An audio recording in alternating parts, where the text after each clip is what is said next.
Good evening, ladies and gentlemen. Glad to be back with you once again. As always, here with my co-host Bob Nelson, and welcome to this edition of In the Crease. Boy, it's only been about 3.5 weeks since our first episode, and wow, a lot has happened in the world of hockey. And once again, instead of just letting sports be sports, politics has to rear its ugly head into everything nowadays, and the NHL has had two rather controversial items happen.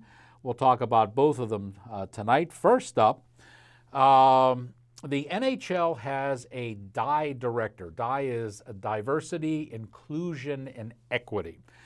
And that director his name is Brian Blake, and he came out with a report and basically summed up the report of the NHL by saying that the league is too white.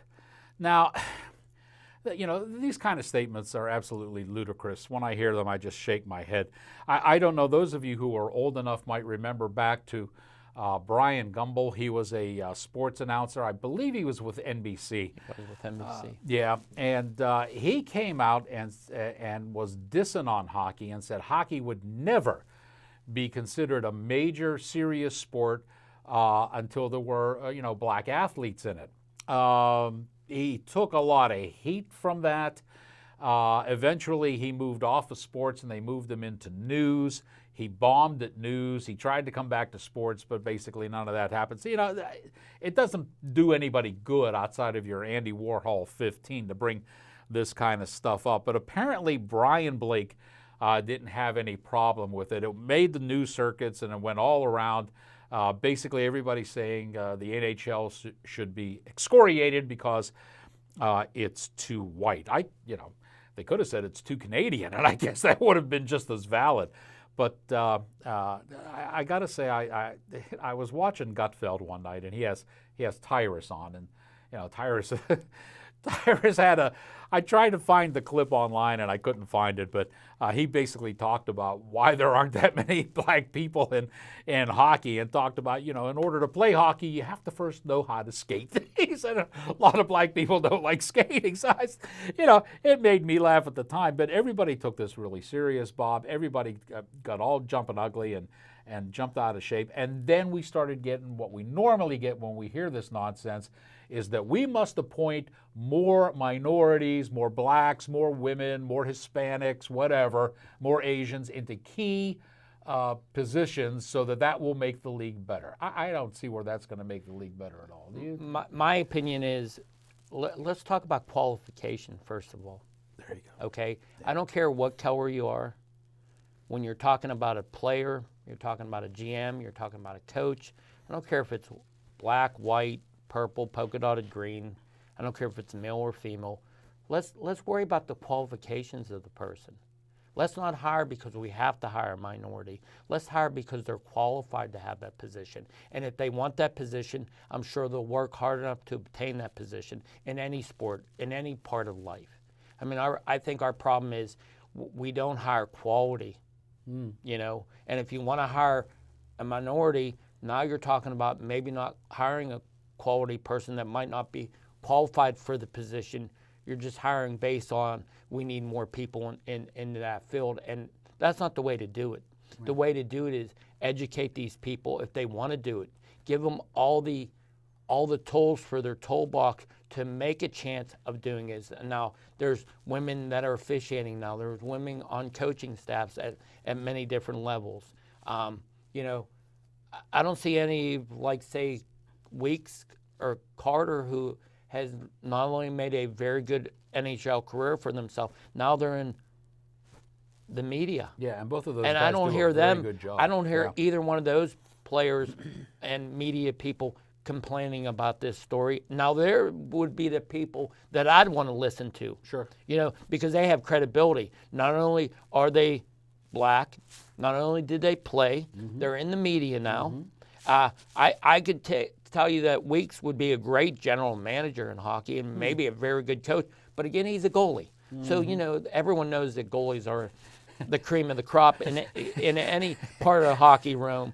But that's the person I would take with a grain of salt. This gentleman, I don't know. He needed to do his homework a little bit more, because I do see a lot of black hockey players, and I do see a lot of minority people coming up. And if you want to really talk about it, how many Europeans are in the game now? Yes. And at one point, that was Yes. unheard of. Well, that brings us to another point. I probably shouldn't go down this road, but I'm going to go there anyway because that's what I do. I've said before on the show and even on the Facebook page that this is a generalization, but when it comes to hockey, the Canadian people are extremely prejudiced. Oh, absolutely. And especially if you're Quebec, yes. from the Quebec area. Yes. I mean, I know, back in the day when we were traveling over the border to play in that, boy, they heard you were from America. They were spitting in your food and everything else up there. Popcorn and pop thrown at me at the rink in Quebec City. This is why the Canadians loved Don Cherry, because Don Cherry had that same attitude. He thought hockey was a Canadian sport, and he didn't want to see. When they opened up the NHL rosters and they let the Russians in and they let the you remember he led that big thing saying, no, this shouldn't happen, it's going to ruin the league and everything. So and just to draw the point even further, it was 3 seasons ago, I believe, that the fine folks in Montreal, when the Flyers went up to play the Canadiens, were throwing bananas on the ice in front of Wayne Simmons. So, I don't want to hear about being prejudiced and all that kind of stuff, because the Canadians have a big baggage that they carry around with them in that. And what are you going to say to them? Well, okay, we'll stop the Russians from playing. Well, you just lost your top 3 goalies in the league. Yes. What are you going to? Let's stop the Europeans. One of the premier goal scorers in the league would have to go back to Russia. Yeah. What are you going to? You can just drop that on, say only the Canadians can play. This is crazy stuff. I think the whole thing is stupid, and I think any company that puts a die director in its personnel, they traveled down a bad road. It shouldn't be. Yeah, it's even worse than the Rooney Rule in the NFL, because that is considered a joke now because people don't take that rule seriously. It was intended for the great purpose of getting whatever race, color, creed involved into the sport. But now it's like, again, you got to deal with quality here. Yes. And I'm sure if I was a different, nationality, I would take offense to that, because you're pigeonholing me, you're stereotyping me, the other way, not because I'm too proud. Hey, if I want to do this, I'm going to work my butt off to move up to the line. Yep. But don't give me an opportunity because of my color, not because of my ability. Gotcha. I would take that personally, even the other direction. Yeah. Because I'd feel like you're knocking me down a peg instead of trying to build me up a peg. Yeah. And that's how I would take that. I'm really glad you mentioned Kevin Weeks and Anson Carter, because people have heard me say an awful. I admire what those guys did. When they go on and they give analysis on camera, they are very articulate. They speak well. They know the game. They present themselves well. I think a lot of the other leagues, from baseball, football, and basketball, can learn from that. I know there's times when I'm watching some of those other sports and they have the analysts on, and what language is he speaking? Yeah. I don't even understand what the hell they're saying. So those guys have done an exceptionally good job. And they worked hard to get where they are. They it's not did. like they're handed a job because they're an athlete. Precisely. They did their work. They're qualified. And that's good. what I'm talking about. Qualifications. That goes a long way to me. Yeah, I think because I don't want to. I don't want to hear guys like, sorry, Bob Airy. He's an athlete. He didn't do his homework. He's a terrible color analyst. I mean, it might be the nicest guy in the world, but he just doesn't. Give me Weeks. I could sit there and listen to Weeksy for hours. Yeah. And I have satellite radio, and I listen to a lot of the NHL Network on that radio coming back and forth from work. Sure. And he's one of the guys that intrigues me, and I don't care if he's black, white, purple, polka dot. He speaks well, like you said. He knows the game. Yep. And he's a goalie. Exactly. Well, speaking of goalies and people who know the game, I guess we should shift gears now. Last show, we made a comment about the goalie skates. And Bob had said that the goalie skates have changed because, well, for example, the thing we said was that goalies no longer make skate saves. Correct. And hell, you and I used to live off of skate saves. So what we decided to do this episode was Bob has an old skate, a new skate, and he's going to show you the difference in what we were talking about when it comes to skate saves and how the skates are today. So Bob, go ahead and show us what we're talking about here. So this is the current skate that I wear now. It's a Graft. It's probably the last skate that was made with a semi-half cowling on it. Now the skates that Fury and I grew up on, they had more of a cowling. It came up higher. It protected your foot because when you're making that skate save, this is all exposed on your foot. So they put the extra plastic on it. This skate is probably the last generation and put the cowlings on it.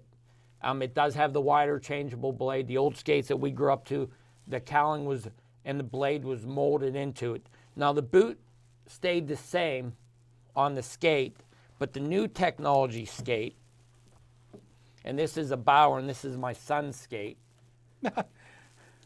You notice how the blade is a lot higher. You notice the only thing that's plastic on it is the toe box.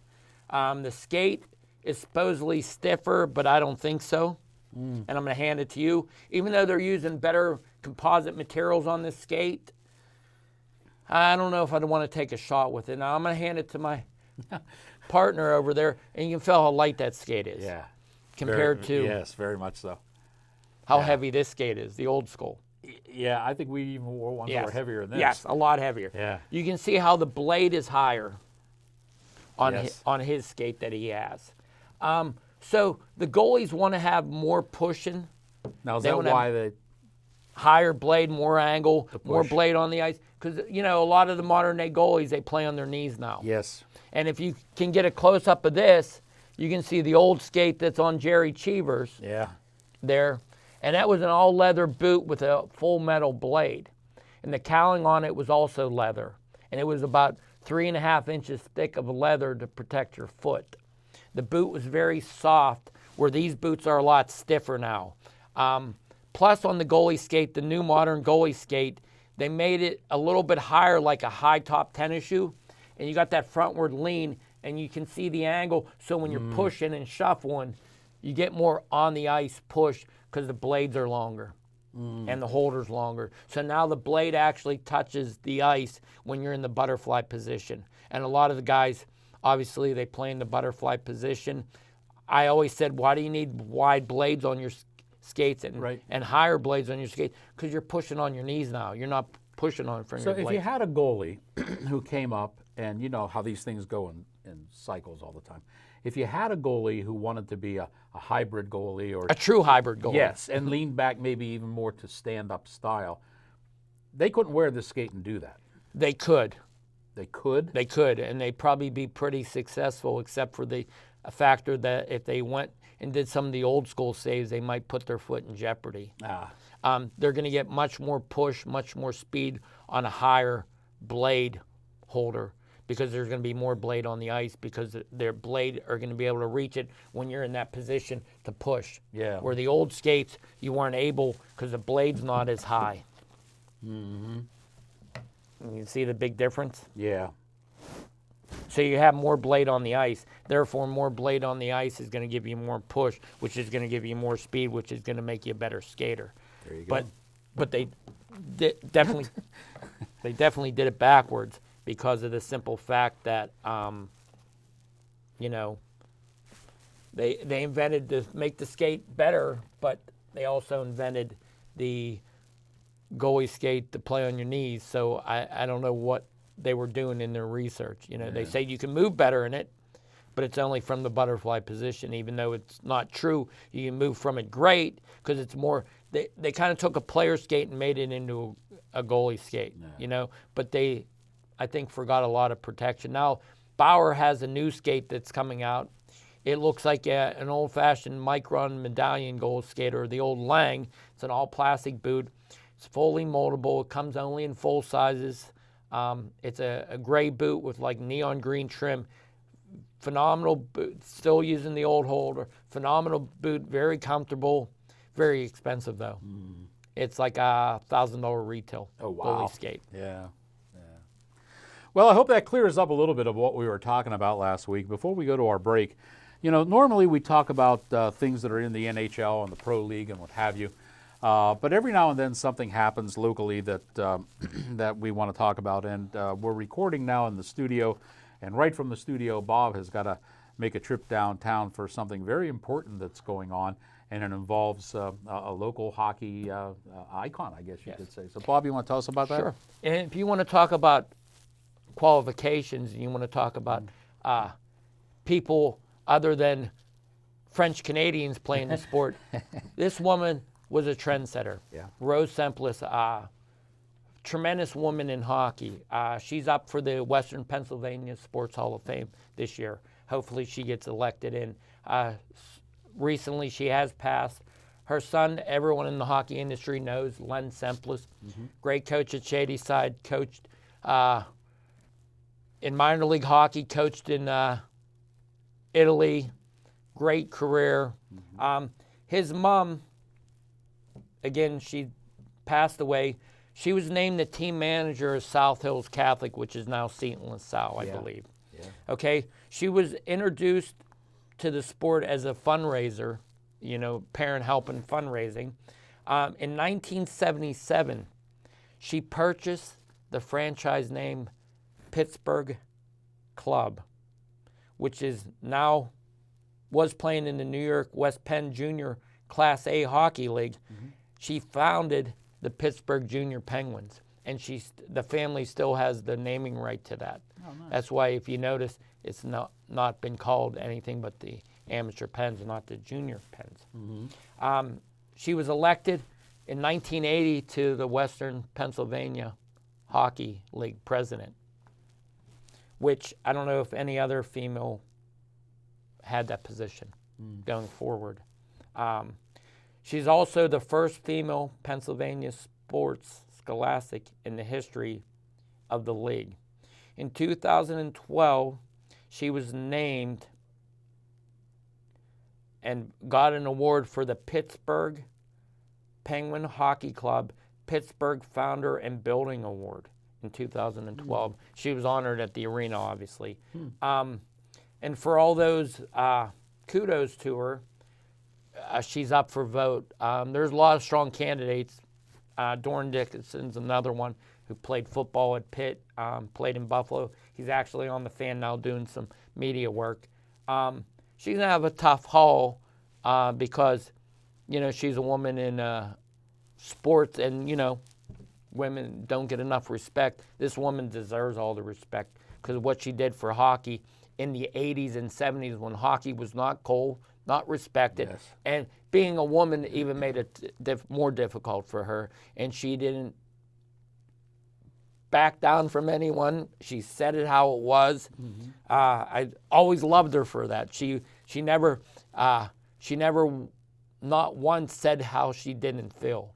And, it takes a special person, especially when you're looked upon as how. What does she know? Yeah.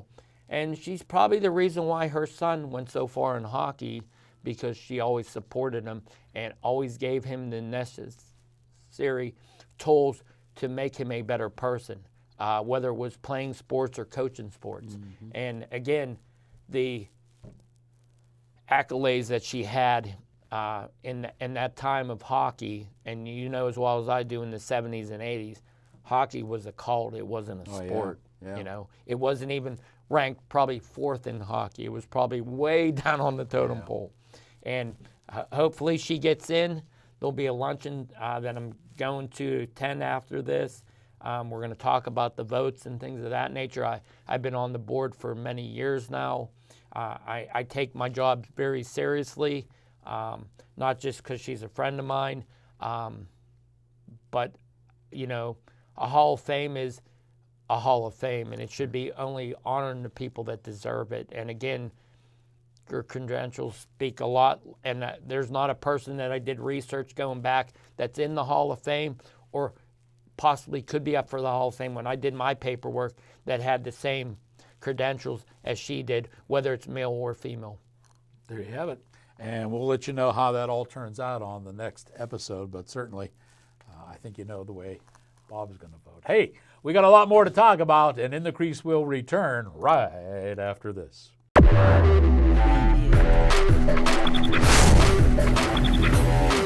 All of the produce you see here is distributed at our 3 food pantries every other week on Tuesday at Baldwin Presbyterian Church and every other week on Wednesdays at the Wallace Building in Whitehall and every other Thursday here at the Shim location. The food pantry schedule is on our website and we look forward to seeing you.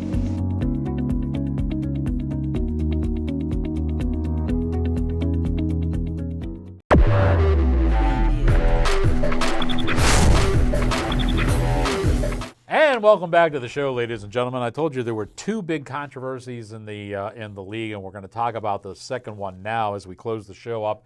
And Bob is geared up already because this is really a hot topic. Let me set this up for you as best I can. There's a player called Mitchell Miller who was signed by the Boston Bruins to a 3-year, 2-way contract. That signing has caused a major uproar.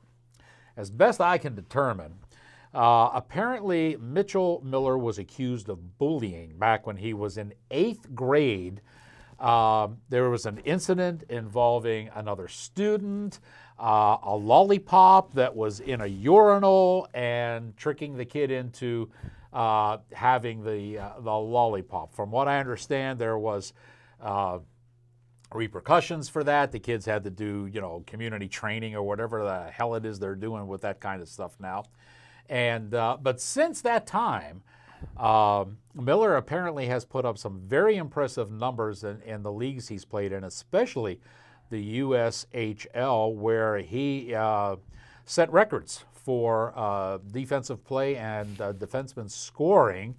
Boston likes those defensemen who can score. They have a history of those, so I could see why, Cam Neely and the boys were kind of interested in signing him. Well, here's what happened, okay?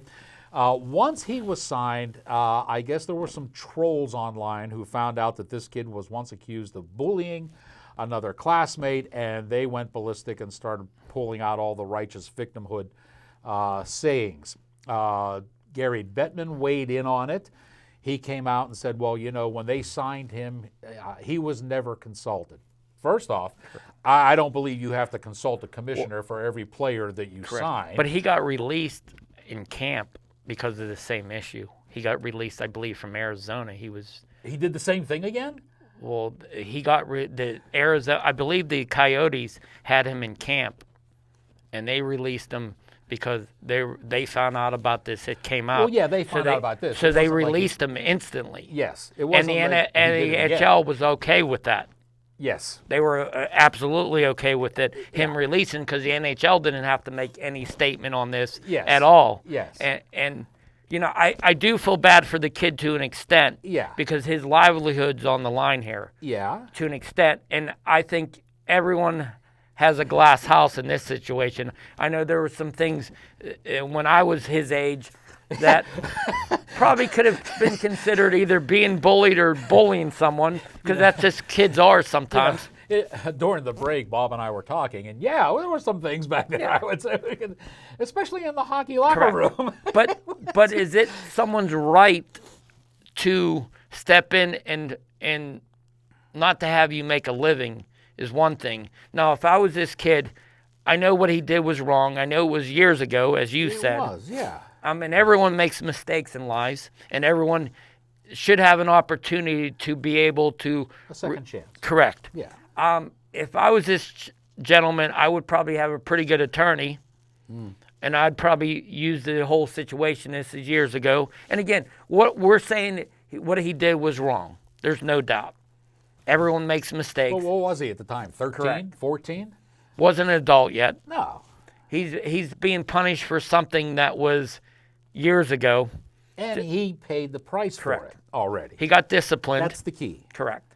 So therefore, I think the NHL needs to maybe take a step back and let the people that are hiring him do their homework Yes. and see if he has, after committing the crime, we'll say, see if he repented and see if he made himself a better person. he's And if that rehabilitated. team is okay and they give him a second chance and it happens again, then I say you get no more chances. But he does deserve a chance to play and make a living. I think you're right. Look, we're not, and I don't want people to think that we're saying let boys be boys. That's not what we're saying here. But what we're saying is, my God, this happened all the way back when the kid was in 8th grade. And if you're going to go back to the early days when people did, you feel safe now? I feel safe now. You know, we go back to the early days when people did something. I mean, God, I can think of some guys that are pretty big, important businessmen in Pittsburgh now that I went to school with that did some pretty nasty things. And, you know, what are you going to do? Just go in and rob them of everything? Well, here's the 3 takeaways that I take out of this. First off, the league should never have had a knee-jerk reaction to some trolls on social media. I'm betting the people who found this stuff and made the hoopla probably don't even follow hockey. Well, That's first. let's go back to, let's check their background. Yeah. Let's see how credible they were Yeah, as a how 13, can- 14-year-old. Yeah, exactly. Second, there's no way in hell Commissioner Bettman, that bald-headed gnome, should come in and demand that any team check with him first before they sign somebody. That's not the way the league is run, you know? And then third, and this one probably upset me the most, when these trolls came out and the media got hold of it, the first person they grabbed was Bergeron, Patrice Bergeron for the Bruins, because he's their captain. And they waylaid him in the hallway and wanted him to give a statement as to what this was all about. Now, you know, Bergeron right now, the Bruins are playing well. They're probably one of the surprise teams of the early part of the league. And I'm sure his main focus right now is on Winning hockey games. yeah, playing the damn game and winning hockey games. Okay. See, to me, And a player shouldn't be confronted about that. No. If you want to go after someone, where's the GM? Yeah, but now they corner him in the wall. You know, and now what's he going to say? Well, you know, if he says something truthful like, "Well, geez, if this kid can help us get a cup, let's bring him on." You know? Now he's representing. Hey, I'm okay with playing with a bully. Yeah. So, I mean, they put him in a position where I don't, you know, the guy is out there to try to score goals. You know, I mean, he gave a very diplomatic, very politically correct answer. But, you know, you and I know it's all BS. I would have just said to him, why are you talking to me? I'm a player. Yeah. Go talk to the GM. Yeah. He's the one that wanted to sign this gentleman. If it helps our hockey team, it helps our hockey team. The NHL is saying one thing, you need to talk to the GM. You know, And or those go- guys can handle it. Yes. I mean, they're who is it? It's Neely and Sweeney, right? Yes. So I mean, those guys have enough savvy. And They can the worst handle it. part about it, let's get Miller's side of the story. Why didn't anybody interview him? Well, I saw a couple of quotes from him saying that, you know, he felt Quote, but someone Yeah. needs to sit down and talk to the gentleman Yeah. and say, hey, this is what was, and maybe,